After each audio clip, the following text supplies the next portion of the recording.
Well, Rick, usually you ask me where we are, but today I want to know why you brought me way down into these woods. Well, let me tell you, Okay.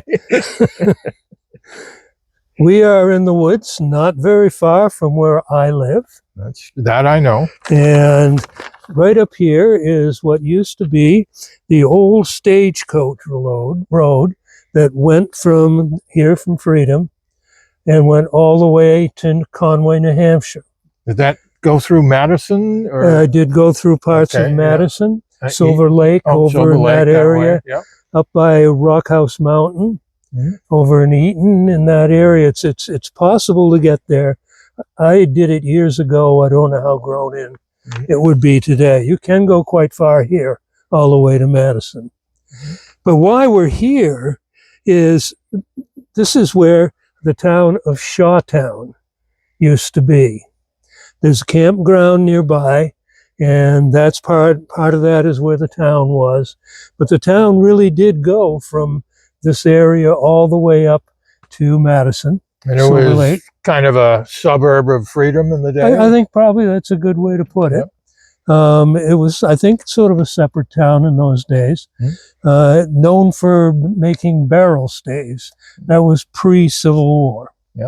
And that's really what kind of happened here. Well, first of all, just to back up a little bit, if you look around, it's kind of hard to tell, but if you were to dig into this soil, first thing you're going to do with a shovel is hit a rock. It is New England. The second thing you're going to do is run into sandy soil. So obviously this was a very difficult place for the farming, for someone who wanted to try to farm. And in those days, you had to do some farming. But as you go through the Shawtown Road that goes to Madison, there are all kinds of cellar holes still. So it's a wonderful place to come if you're one of those people who likes to check out cellar holes. I used to do it when I was a kid. But what happened here, the reason we're here is a man named Peter Dana. I'm assuming that he's he is buried in this, right in the spot in the front part of the video. We will show you a close-up of the stone. Because of the forest, it's a little hard to get there for us to stand next to it like we usually do. So essentially, I think Peter was when he died, he was, the grave reads, so let's do it that way. He died on September 27th, 1859. And the records show, though, that he was only 19. Young fella. Now, why would that discrepancy happen? Well, Carol Ford, who was a resident of Freedom, she did unfortunately die a few years ago, was writing a book about Shawtown, and she also put together a CD, or a DVD, I'm sorry, that tells the story of Shawtown and also shows you the cellar holes and who lived there. One of them actually is from the Dana family. That's almost all the way to Madison. So that was they were definitely members here. They were from Canada, apparently, originally, French-Canadian. He died shortly before the Civil War. 1859, And sometimes I used to think, boy, he was kind of maybe fortunate because he was able to not have to experience all that. Turns out, I think he died of typhoid, records show. So I'm sure that was not very much fun either. But what really did happen to this town, in fact, Carol's video is called Shawtown, 1832 to 1867, Freedom's Ghost Town. And that's really what it has become, a ghost town. So what happened is during the Civil War, apparently a very large portion of the men went to the war.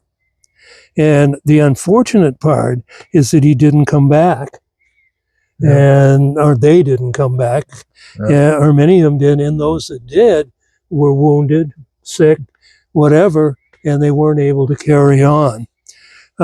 This was the original area that was laid out for the cemetery for Shawtown.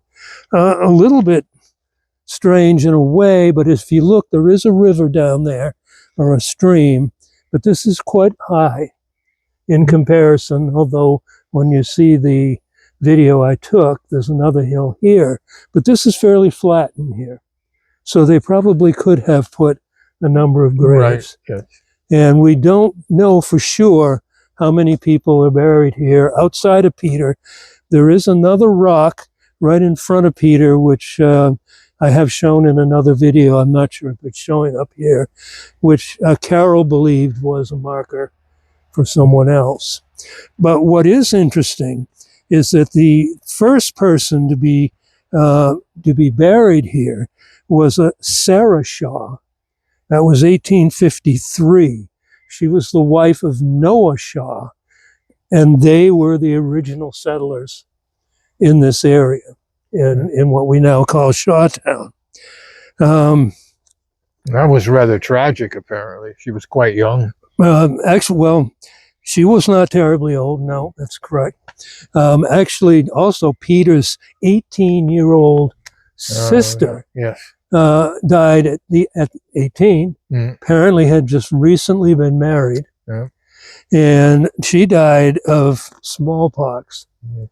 And again, what makes the story even sadder, if you could make it sadder, is that a lot of the children, young people, got smallpox in that epidemic, and many of them died.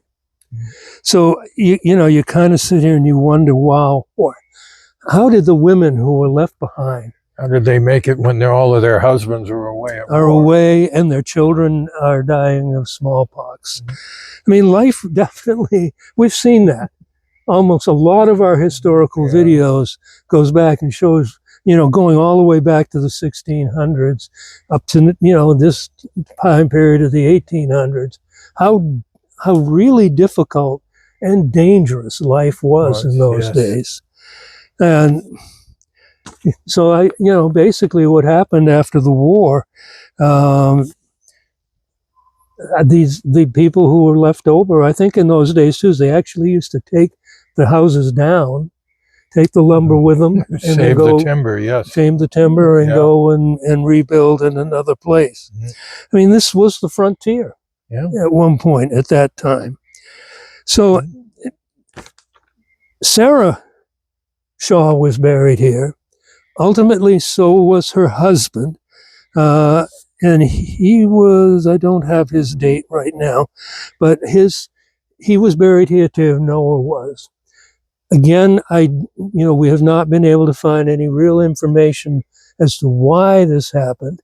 And I don't know if, unfortunately, Carol is no longer with us to ask if she knew.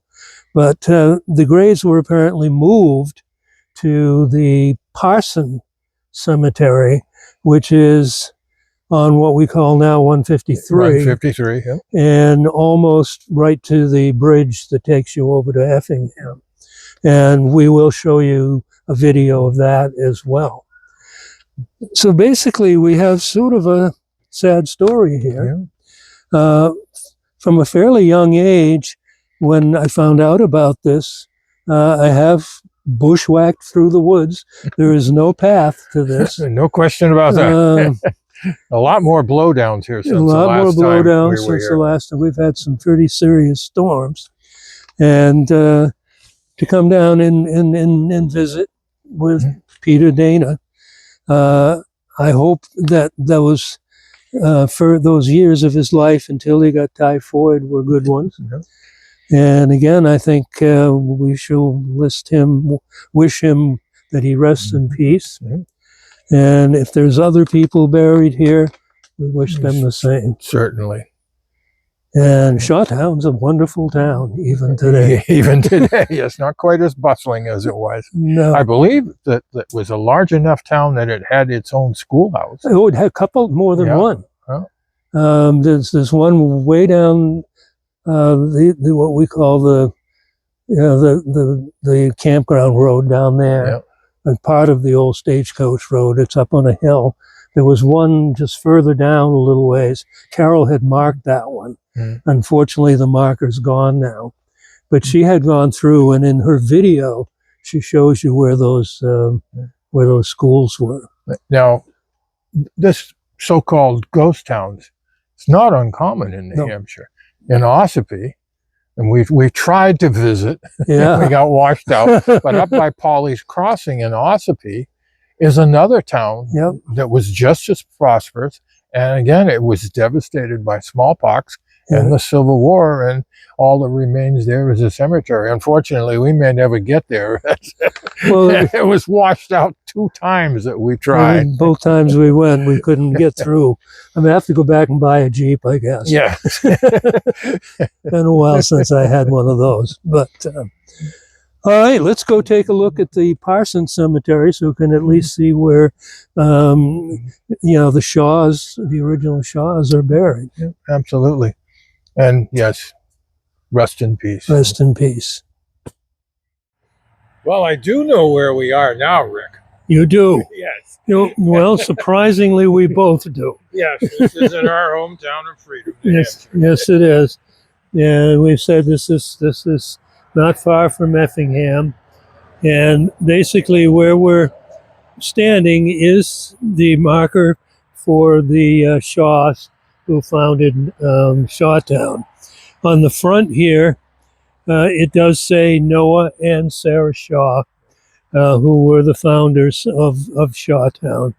And basically, they were originally buried where we were before, where we visited Peter Dana.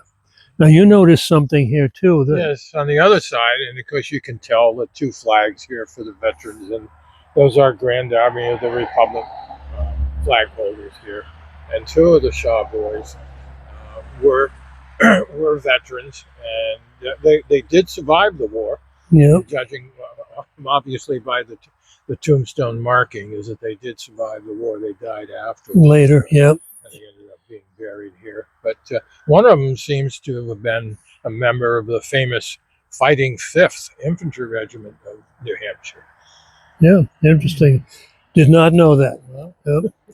And we probably can't prove that exactly. But anyway, this is where they ended up and were moved here. Why they were, we don't know. But we can certainly wish them the same thing we wish our other people we visited, and hopefully the Shaws rest in peace. Yes, absolutely. Rest in peace.